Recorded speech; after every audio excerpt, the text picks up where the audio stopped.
a world where the very air vibrates with the weight of gods walking the earth. This is the late Cretaceous, 66 million years ago, a masterpiece of biological engineering that has been 300 million years in the making. In the dappled sunlight of a lush, humid floodplain, a 6-ton Tyrannosaurus Rex stands as the undisputed sovereign of the food chain. Every fiber of its massive frame is a testament to the success of evolution.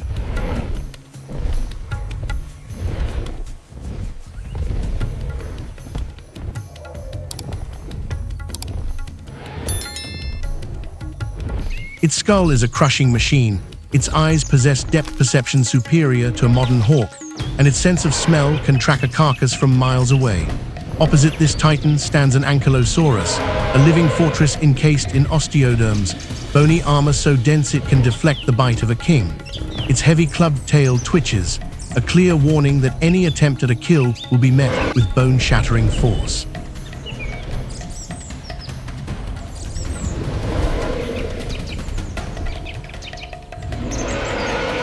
This isn't just a fight, it's a stalemate of perfection.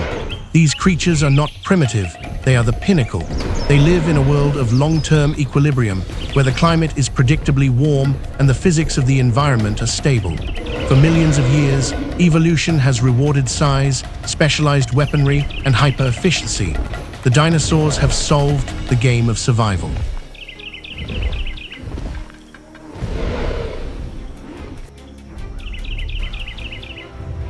They have grown into every niche, becoming so specialized that they are perfectly tuned to a world that they believe will never change. They are the ultimate specialists, ruling a planet that is optimized for giants. But in the grand theater of time, specialization is a double-edged sword. When the environment is a constant, being the best at one thing makes you a king.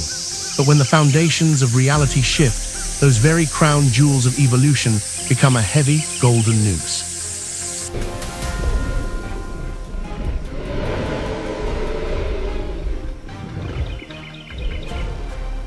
The end did not begin with a whimper, but with a flash that outshone the sun. Far to the south, in what we now call the Yucatan Peninsula, a mountain of rock the size of Mount Everest slammed into the shallow sea at 40,000 miles per hour. But for our T-Rex and Ankylosaurus thousands of miles away, the first sign of the apocalypse isn't a sound, it's the ground. Without warning, the foundational rules of the physical world are revoked. The seismic energy released by the impact is so immense that it travels through the Earth's crust as a series of massive, rolling waves. This triggers a phenomenon known as liquefaction.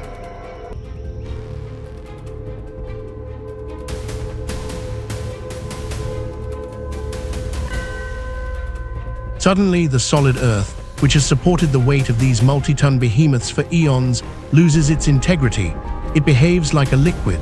The majestic T-Rex, designed for powerful sprints across firm turf, finds its feet sinking into what was once solid rock. The Ankylosaurus, whose defensive strategy relies on a low center of gravity and a firm stance, is upended. Strength becomes a liability.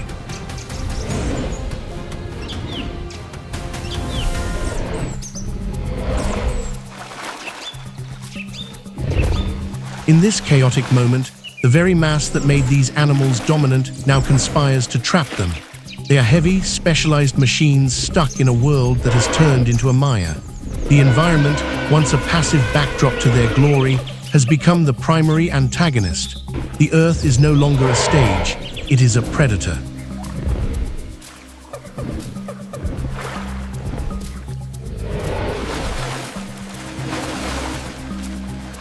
Minutes after the impact, the horizon begins to change. The sky, which for millions of years served as a sanctuary for the pterosaurs and a highway for feathered dinosaurs, turns into a furnace. When the asteroid struck, it vaporized billions of tons of rock, ejecting a plume of molten debris into space. Now, gravity calls that debris back. Billions of tiny glass spherules, superheated to incandescent temperatures, begin to rain down across the globe. As they re-enter the atmosphere, they compress the air, creating a friction-driven heat that turns the sky a hellish, glowing red.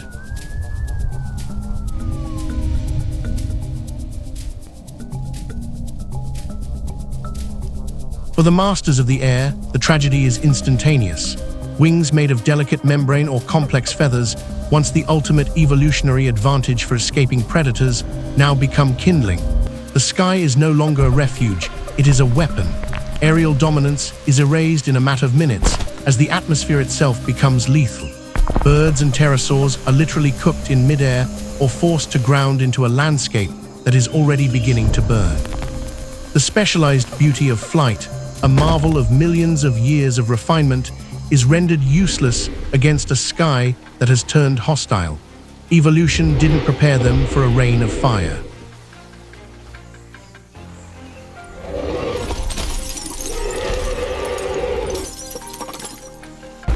As the glass rain continues, the entire planet begins to experience the global oven effect. The friction of the returning ejector generates a massive wave of infrared radiation. Imagine the entire Earth being placed under a broiler. The temperature on the surface spikes to hundreds of degrees within an hour. This is where the biological advancements of the large dinosaurs become their death warrants. Large animals have a low surface area to volume ratio, meaning they are exceptionally good at retaining heat, a trait that served them well in a temperate world, but is fatal now.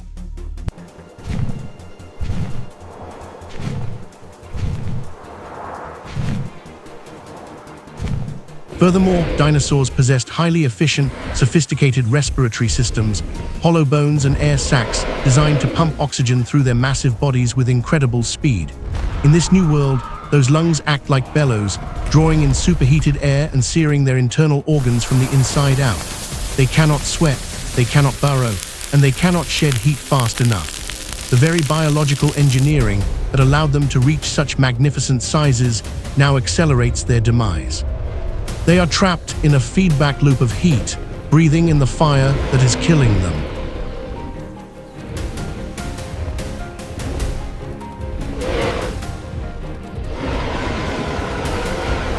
Just as the heat begins to peak, the atmospheric shockwave arrives. This is a wall of pressurized air moving at supersonic speeds, a literal hammer blow from the sky. Anything that survived the liquefaction of the soil and the searing heat of the infrared pulse is now subjected to sheer kinetic force. Forests that had stood for centuries are leveled in a heartbeat. The complex social structures of the dinosaurs, the herd behaviors of the hadrosaurs, the pack hunting strategies of the dromaeosaurs are irrelevant.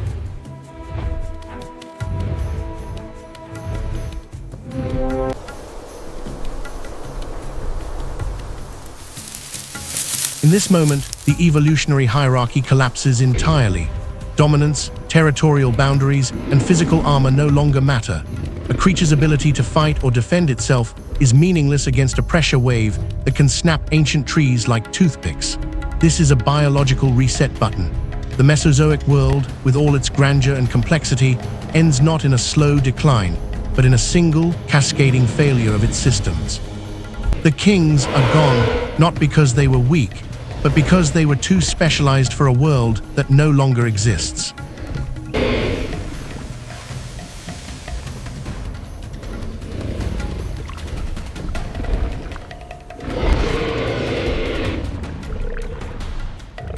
But amid the smoke and the fire, in the cracks of the earth and the depths of burrows, life persists. This is the hour of the small, the unremarkable, and the generalist. Our distant ancestors, small, shrew-like mammals, are the unlikely victors of the apocalypse. Their success isn't due to strength, but to a suite of traits that were second-rate in the dinosaur age. They are burrowers, capable of hiding underground where the thermal pulse cannot reach them. They have flexible diets, capable of eating insects, roots, or even the decaying flesh of the fallen giants.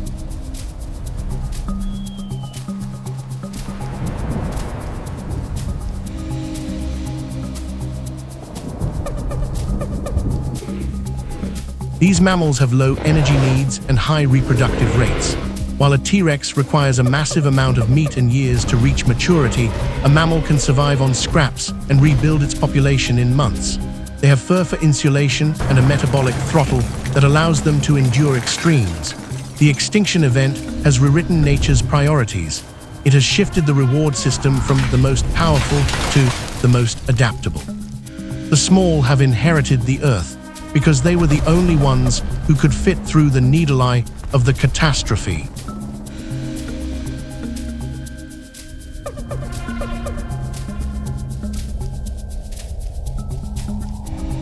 This narrative isn't just a story, it is written in the stone of our planet.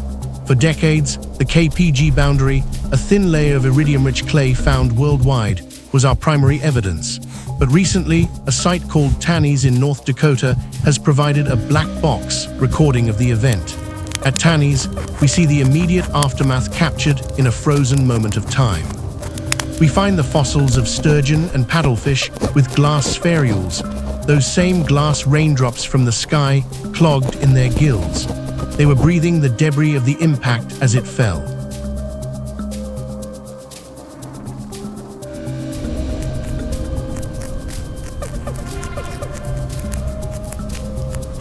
The site shows evidence of a cyc, a massive inland surge of water caused by the seismic waves, which buried animals almost instantly under layers of sediment. This rapid burial preserved the scene with terrifying clarity. We see dinosaurs, fish, and plants all tangled together, destroyed across continents at the exact same moment. It is the undeniable physical proof that the world ended in a single day of cascading disasters.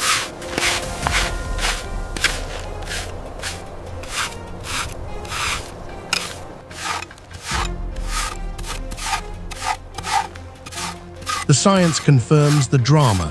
The transition from the Cretaceous to the Paleogene was a violent, instantaneous rupture in the history of life. The firestorm eventually subsides, but the nightmare is far from over. The soot from the global fires and the dust from the impact hang in the atmosphere, blotting out the sun. This is the impact winter. For years, the planet is plunged into a cold, dark twilight. Photosynthesis collapses. The plants die, and with them, the last of the large herbivores that somehow survived the first day. The food chain disintegrates from the bottom up.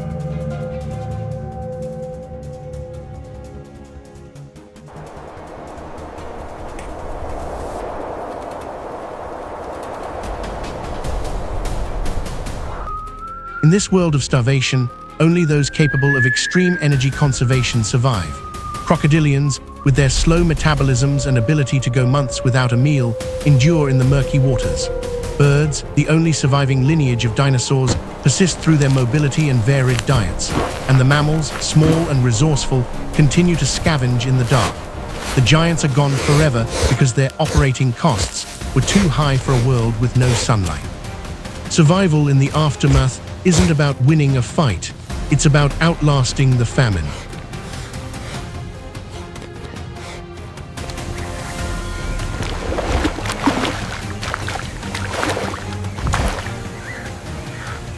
Eventually, the dust settles. The sun breaks through the clouds for the first time in a decade, shining down on a world that is quiet and empty. But that emptiness is an opportunity. With the dinosaurs gone, the ecological niches they occupied for 150 million years are vacant. The small, nocturnal survivors step out from the shadows. Within a few million years, a blink of an eye in geological time, these tiny mammals will radiate into a spectacular variety of forms.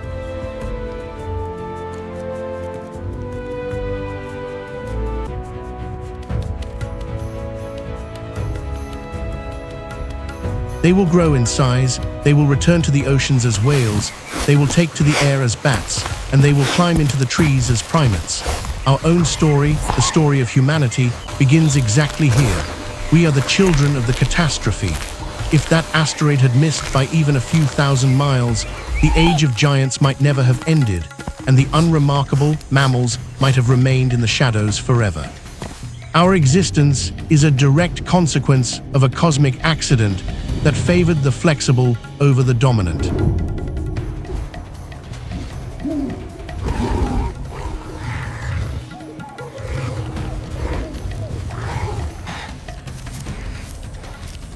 As we look back at the shattered world of the dinosaurs, we find a profound lesson for our own lives. Evolution, it seems, does not reward dominance. It rewards compatibility with change. The T-Rex was a masterpiece of its time, but it was a prisoner of its own perfection. It was so well adapted to one world that it couldn't survive the next. This serves as both a warning and a guide. Rigidity leads to collapse, while adaptability ensures survival.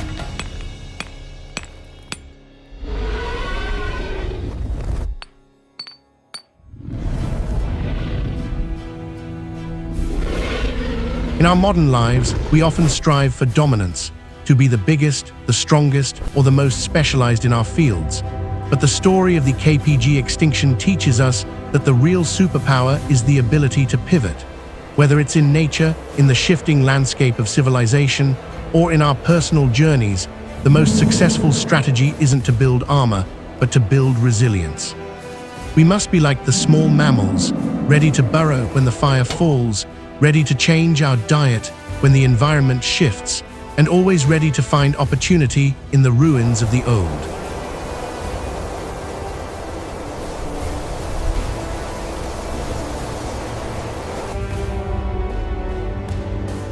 So I ask you, in your own life, are you becoming too specialized? Are you relying on armor that might become a liability if the rules of your world change tomorrow? How can you cultivate the flexibility of the survivors rather than the rigidity of the giants?